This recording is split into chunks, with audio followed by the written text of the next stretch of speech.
Hello guys, இன்றைக்கி நம்ம ஜங்குக்கோட show தான் பார்க்க போகிறோம். மேலி லவ் வித் மைண்ட் பார்ட் 18. போன பாட்டு எதோட கம்ப்ளீட் பண்ணியிருந்தேன். ஜங்குக்கு மைண்ட் மேலே செம்ம கோத்தில் இருக்காது. ஏன்னா நம்மளை மாட்டி விட்டுட்டாலே கூட இருந்து இப்படிலாம் பண்ணிட்டாலே லவ்க்கு டிவோர்ஸ் சொல்லிச்சு டிசர்வ் இல்லை அப்படின்ட்டு ரொம்பவே காணந்திருப்பார். இது பார்த்ததுக்கு போரா எரியறப்ப எண்ணெய் ஊற்றுற மாதிரி நல்லா கொளுத்தி போட்டுருந்துருப்பா. ஸோ அதோட படம் நான் கம்ப்ளீட் பண்ணி நல்ல கவனிச்சுதா பார்ட் 18. ஸோ இப்போ ஜங்குக்கு நேராக வீட்டுக்கு வராரு. ஸோ வீட்டுக்கு வந்தால் வாயின் வந்து ஜங்குக்கு அது வந்து தெளிப்போ இல்லை நான் சொல்கிறது. ஏய் கையிடுறி, யார் நீ? என்ன பண்ணு உனக்கு? வேலையை பார்த்துட்டு போ. பேசுகிற வேலை மாதிரிலாம் வச்சுக்காத. தெளிப்பா சங்கு, நான் சொல்கிறது ஒரு நிமிஷம். ஏய் என்ன கேட்கணும்? ஆல்ரெடி சொல்கிறத கேட்டு பண்ணது நீ எனக்கு கொடுத்தது எல்லாம் போதும். ரிவெஞ்ச் எடுத்துட்டீல, உன் ஃப்ரெண்ட்ஸ் கூட சேர்ந்துட்டு சும்மா பெரிய ரிவெஞ்சாக எடுத்திருக்க. அம்மா உனக்கு அப்படியே சல்யூட் அடிக்கலாம். பெரிய ஆக்ட்ரஸ் ஆவேன். இப்பெல்லாம் இப்பெல்லாம் பண்ணுவாங்கன்னு எனக்கு தெரியாமல் போச்சு. தெரிஞ்சிருந்தா உங்ககிட்ட முன்னாடியே கொஞ்சம் உஷாராக இருந்திருப்பேன். நான் பண்ண தப்பு தான், தள்ளு அப்படின்ட்டு வாயை பிடிச்சி தள்ளி விட்டுட்டு ஜங்கு படுக்கிறவங்கள போய் உட்காந்துட்டான். மறுநாள் ஷின்மையோட மேரேஜ். ஸோ வயன் வந்து அந்த ஒர்க்கில் ரொம்ப பரபரப்பாக இருக்கா. ஸோ ஆன்டிஸ் தான் இந்த ஒர்க்கு அந்த ஒர்க்கு பண்ணுமா அப்படின்னு கொடுத்துட்ருக்கும்போது வயனுமே ஷின்மையை பார்க்குறது அண்ட் ஒர்க்கை பார்க்குறது அப்படின்னு சொல்லிட்டு அதில் ஜங்குக்கை எப்படி சமாதானப்படுத்துறது என்ன பண்ணுறது அப்படிங்கிறத அவள் யோசிக்காமல் அவள் பாட்டுக்கு அந்த ஒர்க்கை பார்த்துட்ருக்க. ஜங்குக்கு ஆனால் செம்ம டென்ஷனில் இருக்காரு. இவளுக்கு எவ்வளோ தைரியம், நான் சும்மா விடமாட்டேன் அப்படின்ட்டு மைண்டுக்குள்ளே செம்ம பிளானிங்லாம் போயிட்டுருக்கு. இதுக்கு நடுவில் போரா வேறு வீட்டுக்கு வரா. போரா வந்ததை பார்த்தது வயனுக்கு காண்டாகுது. இங்கே பாரு, எதுக்கு நீ தலைமைக்கு வந்த? என்ன மேரேஜ் நாளைக்கு காலைல தான், இப்போவே கிடையாது. எனக்கு தெரியும் வயன் மேரேஜ் எப்போன்னு. நீ இவ்வளோ பெரிய ஒரு ஆளாக இருப்பேன்னு நான் கொஞ்சம் கூட எதிர்பார்க்கல. எப்படி ஜங்கு கிட்ட பேசுகிற மாதிரி பேசி எல்லா எவிடன்ஸையும் கலெக்ட் பண்ணி அவனே மாட்டி விட்ருக்க பாரு. நம்ம மாதிரி ஒரு ஆக்டிங் ஸ்கில் இருக்க பொண்ணு நான் இது வரைக்கும் பார்த்ததே இல்லை. அப்படி இன்னசென்ட் மாதிரி ஃபேஸை வச்சுக்கிட்டு வாவ் எவ்வளோ பெரிய கேமை விளையாடி முடிச்சிருக்க, அதில் வின்னும் பண்ணியிருக்கா. ஐ எம் சர்ப்ரைஸ் அப்படின்ட்டு பாட்டு கை தட்டிகிட்டு இருக்கா. அப்போ தான் கரெக்டாக ஜங்கு கூட அம்மா வந்து என்னம்மா போகிறா, இங்கே வந்திருக்க? இல்லை ஆண்டி, அம்மா வந்து அவங்க ஏதாவது ஒர்க்கு நிறையா இருக்கும், ஸோ நீ போய் கூட இருந்து எல்லா ஒர்க்கையும் பாருன்னு சொல்லி அனுப்பிச்சி வச்சாங்க. ஐயோ, உங்கள் அம்மாவுக்கு எவ்வளோ நல்ல மனசு. என் வருங்கால மருமக எவ்வளோ பொறுப்பாக எல்லா வேலையும் பார்க்குறதுக்கு வந்திருக்கா. நீ என் வீட்டுக்கு மருமகளாக வரப்போகிறேன்னு நினச்சா எனக்கு எப்போயுமே ரொம்ப சந்தோஷமாக இருக்குமா. நான் ஆசைப்பட்ட மாதிரியே நீ தான் என் வீட்டுக்கு மருமகளாக வரப்போகிறா அப்படின்ட்டு அவங்க அம்மா வார்த்தைக்கு வார்த்தை, அதாவது ஜங்குக்கு அம்மா வார்த்தைக்கு வார்த்தை போகிறா மருமகன்னு சொல்லும்போது மகனோட நெஞ்சில் யாரோ கழுத்துக்கி போட்ட மாதிரி இருக்குது. அவ்வளோ வலியாக இருக்குது. அப்படியே கலந்து கண்ணிலாம் வருது. இதை போகிறாவை நோட் பண்ணிட்டு இன்னும் வகுறு ரீட்டுன்னு சொல்லிவிட்டு அவள் படுக்க வச்சுட்டு இல்லைங்க அத்தா அப்படின்ட்டு அப்படியே 2 பேரும் கொஞ்சிக்கிறாங்க. வாங்கிக்கு இதை பார்த்ததும் அவ்வளோ காண்டாகுது. ஸோ அங்கேருந்து ஜங்குக்கோட அம்மா ஒரு வழியாக போனதுக்கப்புறம் அப்படியே போகிறாவை பார்த்து நீ என்ன சொல்லி வச்சா, அத்தைக்கிட்ட என்ன சொல்லி வச்சா? அடைச்சி நீ என்ன அத்தைன்னு சொல்லிக்கிட்டு இருக்க? அவங்க என்னோட மாமியார், உனக்கு தெரியாதுன்னு நினைக்கிறேன். ஜங்கு எப்போமோ எனக்கு ஓகே சொல்லிட்டான். அது மட்டும் இல்லாமல் ஜங்குக்கோட அம்மா எங்கள் வீட்டுக்கு வந்து சம்மந்தமே பேசி முடிச்சிட்டாங்க. எனக்கு தெரிஞ்சு இன்னும் ஒரு 4 years ஆர் 3 years ஆர் 4 yearsல எனக்கும் ஜங்குக்கும் மேரேஜ் ஆகிடும். ஏன்னா இதை பற்றி 2 ஃபேமிலியும் பேசியே முடிச்சாச்சு. பட் வாயன் சுச்சு உனக்கு தெரியாதுன்னு நினைக்கிறேன். பட் உன்னோட அம்மா அப்பாக்கெலாம் தெரியும். ஏன்னா அவங்களுமே வந்து எல்லாத்தையும் பேசி முடிச்சிட்டாங்க. ஸோ இப்போமே ஃபிக்ஸ் ஆயாச்சு. ஜங்குக்கு எனக்கு தான், ஜங்குக்கு தான். ஸோ இதில் வந்து என்ன புரியுது உனக்கு? ஜங்குக்கு ஒன்றை லவ்வே பண்ணலை. அவன் உன்னை எப்படியும் நினைக்கல. ஜங்குக்கு முழுக்க என்ன தான் லவ் பண்ணியிருக்கான். இப்போயும் என்ன தான் லவ் பண்ணுறான். நீ வேண்டான்னு நினைக்கிறான். நீ வேறு ஒரு பெரிய கேம் ஆடி முடிச்சிருக்கீல. ஸோ அதில் வின்னர் நீயாவான இருக்கலாம். பட் ஜங்குக்கோட லைஃப் பார்ட்னர் நானாக தான் இருப்பேன். என்ன பண்ணுறது? இப்படி ஒரு லூசராக இருந்தால் எப்படி தான் தலை. இதுக்கடுத்து இந்த வீட்டோட மருமக நான் தான், நீ கிடையாது. என்ன பண்ணுறது வயன், எப்போ பாரு சைடு கேரக்டராகவே இருக்க தான் போகிறேன். மெயின் கேரக்டராக உன்னால் என்றைக்கும் ஆக முடியாது.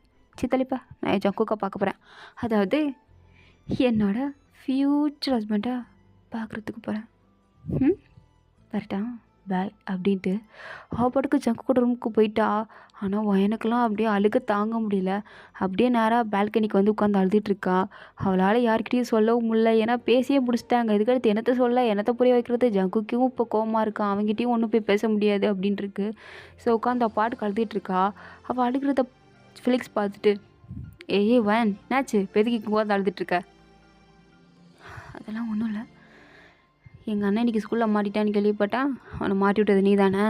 உண்மையை சொல்லு. ஆமாம், நான் தான். இப்போ தோணுது ஏன்டா மாட்டி விட்டோன்னு. ஏன் என் அண்ணனை லவ் பண்ணுறே என்ன? அது நல்லாவே தெரியுது நீ என்ன லவ் பண்ணுறேன்னு. பட் இருந்தாலும் ஒரு காலத்தில் நீ என்ன தானே க்ரஷ்ஷாக நினச்சிட்டு இருந்த? ஆமாம், அது ஒரு காலத்தில். பட் இப்போ எனக்கு ஜங்குக்கு தான் பிடிச்சிருக்கு. நான் அவனை தான் லவ் பண்ணுறேன். ஆனால் அவங்க அண்ணன் தான் போராவை லவ் பண்ணுறானே. ஆ, போராவை லவ் பண்ணுறானா? என்ன சொல்கிற? உனக்கு என்ன தெரியாதா? அத்தை மாமா என் அம்மா அப்பா எல்லாரும் போராவோட வீட்டுக்கு போய் சம்மந்த பேசி முடிச்சிட்டாங்க. என்னவான்னு சொல்கிறா? கேட்டால் ஷாக்கிங்காக இருக்குல்ல? எனக்கும் ஃபஸ்ட்டு அப்படி தான் இருக்குது. இப்போ வரைக்கும் அப்படி தான் இருக்குது. பட் இது எப்படி எடுத்துக்கிறதுன்னு எனக்கு தெரில. பட் உண்மை இதுதான். எதிர்த்தாலும் போகலை. ரொம்ப வலிக்குது. ஆனால் என்ன பண்ணுறதுன்னு தெரில. என் லவ்வை என்னால் விட முடியாது. ஆனால் நான் அவனை எப்படி சமாளிக்க போகிறேன், என்ன பண்ண போகிறேன்னு சத்தியமாக தெரில ஃபிலிக்ஸ் அப்படின்னு சொல்லும்போது, ஃபிலிக்ஸும் சரி நீ அழுகாத அப்படின்னு ஒரு ஆறுதலுக்காண்டி ஃபிலிக்ஸ் வந்து வாயனை ஹக் பண்ண. வாயனுமே இப்போதைக்கு நம்மளுக்கு யாராவது வேணுமே, இவங்கிட்ட சொல்லி அவன்கிட்ட சொல்லி ஆடுறதுக்காக ஒருத்தர் இருக்கானே அப்படின்ற ஒரு ஆறுதலுக்காண்டி அவளும் ஃபிலிக்ஸை ஹக் பண்ண. பட் இந்த காட்சியை பால்கனிக்கு வந்த போரா அண்ட் ஜங்குக் 2 பேரும் நின்று அப்படியே பார்த்துட்டாங்க. போரா இன்னும் அப்படியே கொளுத்தி போடுற மாதிரி. பார்த்தீங்களா எப்படி இத்தனை நாள் உன்கிட்ட நல்லா கொஞ்சம் கொஞ்சம் பேசிகிட்டு இருந்தா, நீ அவள் புத்தி தெரிஞ்சு கோவப்பட்டு போனாலோடனே இப்போ பாரேன் அப்படியே உன் தம்பிக்கிட்ட தவிக்கிட்டா. ச்சே, வாயனை சும்மா சொல்லக்கூடாது. செம்ம ப்ரில்லியண்ட். எப்படி எங்கே தட்டினா எங்கே வருங்கன்னு தெரிஞ்சுட்டே அடுத்து ஃபிலிக்ஸை கரெக்ட் பண்ணிட்டா. அவள் ஆக்டிங்கோட ஸ்கில் ரொம்ப அற்புதமாக இருக்குது. பெரிய ஆக்ட்ரஸாக வருவா போல் அப்படின்னு வேணுக்குனே சொல்கிறா. ஜங்குக்கு அதுக்கு மேலே அங்கே நிற்க முடியல. ரொம்ப கோவந்துருச்சு. பக்கத்தில் இருக்க ஜாடி எடுத்து உடச்சிட்டு அங்கேருந்து போயிட்டான். வாயனை என்னடா சத்தம் கேட்குதுன்னு திரும்பி பார்த்தாங்கன்னு ஜங்குக்கு போகிறத பார்க்குறா. பின்னாடி போய் சமாதானப்படுத்தணும்னு தோணுது. பட் பின்னாடி போரா போகிறத பார்த்துட்டு எல்லாம் வேணாம் போ வேண்டாம் அப்படின்ட்டு டிசைட் பண்ணி அங்கேயே உட்காந்துக்கிட்டா. ஜாடி உடஞ்ச சத்தம் கேட்டதும் ஜங்குக்கோட அம்மா வந்து பார்த்துட்டு, என்னமோ வாயின் என்னாச்சு? இல்லாண்டி காற்றுக்கு விழுந்துருச்சு. ஓ, காற்றுல விழுந்துச்சா? நான் கூட என்னமோ ஏதோன்னு பதறி அடிச்சு ஓடி வந்தம்மா, யாருக்கும் எதாவது ஆயிடுச்சுன்னு. சரி, நான் க்ளீன் பண்ணிடுறேன், நீ ரூமுக்கு போவேன். பார்க்கவே ரொம்ப டயர்டாக இருக்க, ரொம்ப ஒர்க் பண்ணிட்டேன். நீ போய் தூங்கு. ஃபெலிக்ஸ் வாயனை ரூமுக்கு விட்டுட்டு நீ போய் ரூமில் போய் தூங்கடா. சரிம்மா அப்படின்ட்டு ஃபெலிக்ஸும் வாயனை கூட்டிகிட்டு போகிறான். அப்போ ஜங்கு கூட அம்மாவுக்கு இன்னொரு ஐடியா வருது. என்னென்னா, பேசாமல் நம்ம ஃபெலிக்ஸுக்கு வாயனை கல்யாணம் பண்ணி வச்சிட்டா என்ன அப்படின்ற ஒரு ஐடியா.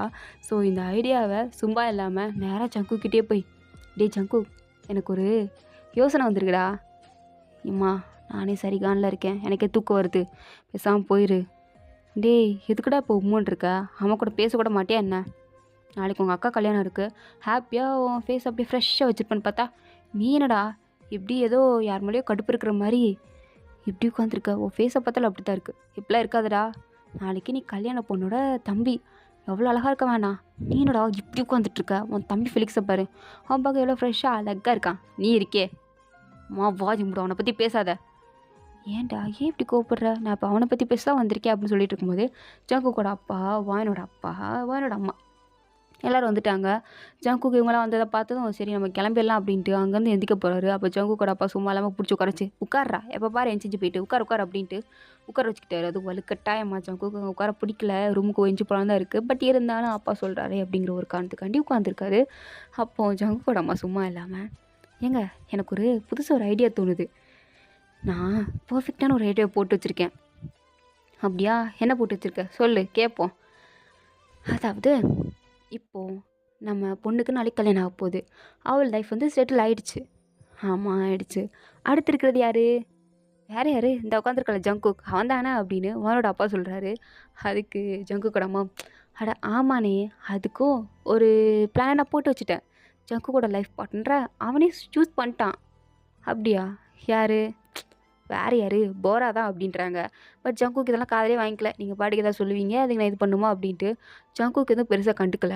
அவர் பாட்டுக்கு அமைந்தே உட்காந்துருக்கு. அதுக்கு அவங்க அப்பாவும், அதான் தெரியுமே போரா தானே, அப்புறம் என்ன? ஜங்குக்கோட லைஃப்பும் ஒரு வழியாக செட்டில் ஆகிடுச்சா? சரி ஆகிடுச்சு, அடுத்து என்ன? அடுத்து யார் இருக்கா? வேறு யார்? ஃபிலிக்ஸ் தானே. அவனுக்கும் பொண்ணை பார்த்தாச்சு அப்படின்றாங்க. ஜங்குக் இதை கேட்டதுக்கப்புறம் தான் ஷாக்காக இருக்குது. அப்படியே ஒரு மாதிரி ஷாக்காகி அவங்க அம்மாவை பார்த்துட்டு இருக்கான். அவங்க அம்மாவும் என்ன இப்போ எதுக்கு எல்லோரும் என்ன ஷாக்காக பார்த்துட்ருக்கீங்க? நிச்சயமாக நான் கண்டுபிடிச்சிட்டேன். அது யாருன்னு தெரிஞ்சால் நீங்களும் ரொம்ப ஹாப்பி ஆவீங்க, ரொம்ப சர்ப்ரைஸ்டாக ஃபீல் பண்ணுவீங்க. நிச்சயமாக சொல்கிறேன்.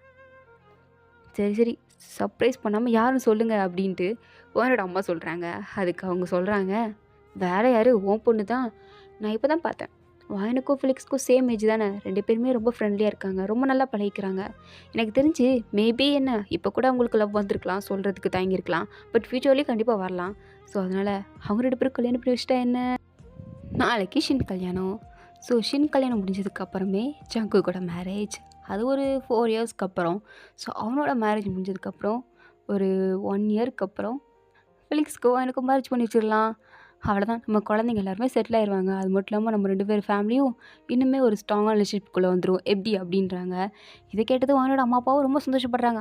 அப்படியே பண்ணிடலாமே, அவனோட விருப்பம் வந்து அப்படியே பண்ணிடலான்றாங்க. ஜங்கு கூட அப்போ சரி நல்ல ஐடியா, உனக்கு மட்டும் எப்படி தான் இப்படிலாம் ஐடியா வருதோ அப்படின்ட்டு அவரும் நல்லா பாராட்டுறாரு. பட் ஜங்குக்கு தான், ஏம்மா என்ன லூஸ் மாதிரி பேசிகிட்டு இருக்க, அதெல்லாம் செட் ஆகாது. உனக்கு ஏன்டா தம்பி கோவம் வருது? லூஸ் மாதிரி பேசிகிட்டு இருக்காதீங்க. என்ன இப்போ ஃப்யூச்சரில் யாரோட ஃபீலிங்ஸ் எப்படிலாம் மாறுமோ யார் கண்டா அதெல்லாம்? இப்போமே எல்லாத்தையும் பிளான் பண்ணி வைக்கிறேன்னு தேவையில்லாமல் ஆசையை வளர்த்துக்காதீங்க. அது உங்களுக்கு தான் கஷ்டம். சொல்லிட்டேன், ஃப்யூச்சரில் என்னோட டிசிஷன் எப்போனாலும் மாறலாம் ஃபேவராக, சரியா அப்படின்ட்டு இன்டெரக்டாக சொல்லிட்டு போயிட்டாரு. பட் அவங்க யாருக்குமே இவன் ஏதோ பேசிட்டு போகிறான் அப்படின்ட்டு விட்டுட்டாங்க. ஸோ நெக்ஸ்ட் டே மார்னிங் ஆகுது. நம்ம ஷின்னுக்கு வந்து மேரேஜ். ஸோ ஷின்னோட மேரேஜுக்கு வந்து எல்லோரும் அரேஞ்ச் பண்ணிகிட்டு இருக்காங்க. ஜங்குக்கான இன்னுமே கோவமாக இருக்குது, மூட் அப்செட்டாக இருக்குது, என்ன பண்ணனே தெரில. அவர் பாட்டுக்கு சும்மா உட்காந்துருக்கும் போது இந்த போரா வேறு அப்படியே ஒட்டிக்கிட்டு கையெல்லாம் பிடிச்சிக்கிட்டு, என்னாச்சு ஜங்குக், இன்றைக்கி பார்க்க ரொம்ப ஹேண்ட்ஸமாக இருக்கே, என்ன இன்றைக்கி இந்த ட்ரெஸ் போட்டிருக்கா? நான் செலக்ட் பண்ண ட்ரெஸ் போடுவேன்னு நினச்சேன், நீனும் வாங்கி செலக்ட் பண்ணிட்டு ட்ரெஸ் போட்டிருக்கா. போரா ப்ளீஸ் கொஞ்சம் அமைதியாக இருக்கேன், எனக்கு டென்ஷனை கலப்பாத. நானே சரி கானில் இருக்கேன், ப்ளீஸ் ஸ்டாப் பண்ணிக்கோ. சரி ஓகே அப்படின்னு சொல்லும்போது அப்போ தான் வாயினும் ரெடியாகி வரா. ஸோ வாயின் பார்க்க ரொம்ப அழகாக இருக்கா. ஜங்குக் பார்த்ததும் ஒரு செகண்ட் மறந்துட்டார் மனுஷன், எவ்வளோ அழகாக இருக்கா அப்படின்ட்டு. ஒரு மாதிரி ஷாக் ஆகி ஒரு மாதிரி வியந்து போய் தான் பார்த்துட்டே இருக்காரு. இதை போரா நோட் பண்ணிட்டு கொஞ்சம் அப்படியே கோப்படுறா. அப்போ கரெக்டாக வாயினும் ஜங்குக்கை பார்த்து லைட்டாக ஸ்மைல் பண்ணுறா. பட் ஜங்குக் திருப்பி ஸ்மைல் பண்ணல, ஒரு மாதிரி முறைச்சிட்டு தான் உட்காந்துட்ருக்காரு. ஸோ அவளும் இவன் என்ன சிரிக்க மாட்டேங்கிறான் அப்படின்ற மாதிரியே வாயின் கொஞ்சம் க்யூட்டாகவே ஜங்குக்கை பார்த்துட்டே இருக்கா. பட் ஜங்குக் வந்து வாயனை பார்க்குறாரு. பட் நோ ரெஸ்பான்ஸ், ஒரு மாதிரி முறைக்கிற மாதிரி தான் முறைச்சிட்டு இருக்காரு. ஸோ ஃபிலிக்ஸ் சும்மா இல்லாமல் வாயனோட கையை பிடிச்சிட்டு வா நம்ம அங்கே போய் ஃபோட்டோ எடுக்கலாம் அப்படின்ட்டு கூப்பிட்டு போகிறான். வாயனுமே எதுவும் மறுப்பு சொல்ல முடியாமல் போகிறா. பட் ஜங்குக் இதை பார்த்தது இன்னும் காண்டாகுது. அப்படியே இன்னுமே வாயனை பார்த்து முறைக்கிறாரு. இந்த பக்கம் ஜங்குக்கு அம்மா வர வந்து, அம்மா போகிறா இங்கே வா ஃபேமிலி ஃபோட்டோ எடுத்துக்கலாம், நீயும் இதுக்கு அடுத்து என் வீட்டில் ஒருத்தியாக போகிற, என் வீட்டு மருமலாக போகிற, அப்போ நீயும் கண்டிப்பாக இந்த ஃபோட்டோவில் இருக்கணும். ஸோ வா வா ஓடியா ஓடியா இங்கேருந்து உட்காந்துக்கோ அப்படின்றாங்க. வாயனா அப்படியே ஒரு மாதிரி ஜங்குக்கு பார்க்குறா, போராவை பார்க்குறா. இது ரொம்ப ஹர்ட்டிங்காக ஃபீல் ஆகுது. ஸோ என்ன பண்ணே தெரியாமல் ஒரு மாதிரி அழுகலாம் வருது. அப்படியே நின்று பார்த்துட்ருக்கா. பட் போராக்கு இது ரொம்ப ப்ளஸ் பாயிண்ட். அவ இது நல்லா யூஸ் பண்ணிக்கிறா. ஜங்குக் கூட வந்து உட்காந்துக்கிட்டா. பட் ஜங்குக் வந்து வாயன் கூட போய் நிற்கலான்னு எதிர்பார்த்துருப்பான் போல். வாயனும் ஜங்குக் கிட்ட போய் நிற்கலான்னு எதிர்பார்த்துருப்பா. பட் அன்ஃபார்ச்சுனேட்லி 2 பேராலையும் நிற்க முடியல. ஸோ 2 பேரும் அங்கே வந்து தள்ளி தள்ளி தான் நிற்கிறாங்க. ஃபோட்டோலாம் எடுத்து முடிச்சதுக்கப்புறம் மேரேஜும் நடக்குது. மேரேஜும் ரொம்ப நல்லபடியாக நடந்து முடிஞ்சிருச்சு. ஸோ நடந்து முடிஞ்சதுக்கப்புறம் ஷின்னையும் வழி அனுப்பி வைக்கிறாங்க. அது ரொம்ப எமோஷ்னலாக. ஸோ எல்லாம் வழி அனுப்பி வச்சு முடிச்சதுக்கப்புறம் வீட்டுக்கும் வந்தாச்சு. ஸோ வந்ததுக்கப்புறம் சரி இப்போ மாதிரி ஜங்குக் கிட்ட போய் பேசலாம் அப்படின்னு வாயன் அவளோட ட்ரெஸ்லாம் அப்படியே சேஞ்ச் பண்ணிவிட்டு அவங்க அம்மா அப்பா என்ன பண்ணுறாங்கன்னு பார்க்குறா. அவங்க அம்மா அப்பா என்னன்னா நாளைக்கு ஊருக்கு போகணும்ல, ஸோ அதுக்காக பேக் பண்ணிக்கிட்டு இருக்காங்க. இந்த பக்கம் ஜங்குக்கோட அம்மா அப்பாவை பார்த்தா அவங்க 2 பேரும் டயரில் தூங்கிட்டாங்க. சரி ஜங்குக் கிட்ட பேசலாம் அப்படின்ட்டு நேராக ஜங்குக்கோட ரூமுக்கு தான் போகிறா. கதவை தட்டவா வேணாமா தட்டவா வேணாமான்னு ரொம்ப நேரம் யோசிச்சுட்ருக்கா. இருந்தாலும் சரி கடவுள்கிட்ட பாதை திறப்போம், கண்டிப்பாக திறப்பான்னு நினைக்கிறேன். இல்லை ஒரு கோவத்தில் கத்திட்டான்னு என்ன பண்ணுறது, ஏதாவது பண்ணலாம் அப்படின்ட்டு கதவை அப்படியே திறக்கிறா. அப்போ தான் ஜங்குக் வந்து ஏதோ புக்ஸ்லாம் பார்த்துட்ருப்பான் போல். வாயனை பார்த்ததும் அப்படியே புக்ஸ்லாம் தூக்கி வீசுகிறான். வாயனுக்கா ஒரு செகண்ட் பயமாக தான் இருக்குது. இருந்தாலும் சரி சமாதானப்படுத்தலாம் அப்படின்ட்டு ரூம் டோரை க்ளோஸ் பண்ணிட்டு உள்ளே போகிறா. ஜங்குக் அது ஜங்குக் நான் சொல்லிட்டேன், ஏய் உன்னையா ரூம்குள்ளே விட்டா, நான் வர சொன்னேன்னா எதுக்கு என் ரூம் டோர் ஓப்பன் பண்ணிட்டு உள்ளே வந்தா, வெளில போ, ஒழுங்கு முறையாக வெளில போ, வெளில போடி வெளில போ, மூஞ்சில் முடிக்காதா, வெளில போயிடு. இங்கே பாரு ஜங்குக், எல்லாமே உனக்காண்டி தான் பண்ணேன், உன்னை யாரும் தப்பாக பேசிடக்கூடாது, நீ அப்போல்லாம் இருந்துடக்கூடாது, உன்னை மாற்றணும் அப்படிங்கிற ஒரு எண்ணத்துக்காக தான் பண்ணேன். ஏய் என்ன மாற்ற நீ யாரு? என்ன மாற்ற நீ யாரு? நான் இப்படி தான், எனக்கு அப்படி இருந்ததா பிடிச்சிருந்தது. நீ நான் மாற்றினது பிடிக்கல, சத்தியமாக பிடிக்கல. நீ என்னை லவ் பண்ணுறேன்னு இருந்தா நான் எப்படி இருக்கணும் அப்படின்னு நீ ஏற்றுக்கணும். என்னை மாற்றுறேன் கிளிக்கிறேன்னு இந்த மாதிரிலாம் ஃபிலாசபி டெலாக்லாம் விட்டுக்கிட்டு இருக்கக்கூடாது.